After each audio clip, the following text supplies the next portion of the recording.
मन भावनी जी, राधे राधे महाराज जी। महाराज जी, आपके सत्संग से अब बुद्धि सतमार्ग को पहचानने लगी है, पर मन उस मार्ग पर स्थिर नहीं हो पा रहा है। गुरुदेव, ये मन और बुद्धि का संघर्ष कब तक चलेगा? अब मैं आपके बताए हुए मार्ग पर चलना चाहता हूं। जब तक भगवत साक्षात्कार नहीं हो जाता तब तक ये महाभारत चलेगा, पर विजय उसी की होगी जो कृष्ण को सारथी बना लिया है। ये महाभारत है, साधारण युद्ध नहीं है। अगर इधर हम भगवत मार्ग के सद्गुणों का आश्रय लेते हैं तो दुर्गुण भी बहुत बलवान है और बहुत लंबी लड़ाई है।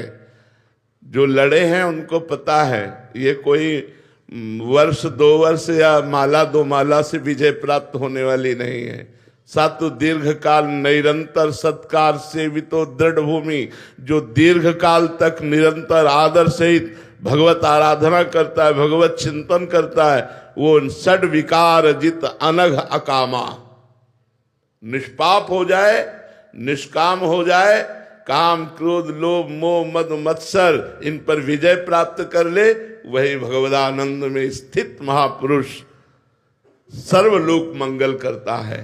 इसलिए ये छोटी मोटी लड़ाई नहीं है, ये बहुत बड़ी लड़ाई है और अंतर की लड़ाई है। मन जहां जहां चंचल होकर जाए वहां वहां भगवान को दिखाने की चेष्टा कीजिए कि इस वस्तु व्यक्ति स्थान के रूप में भगवान ही स्वयं बने हुए हैं। या जहां जहां मन जाए वहां से हटाकर नाम में लगाइए, अपने लक्ष्य में लगाइए, या फिर मन को छोड़ दीजिए।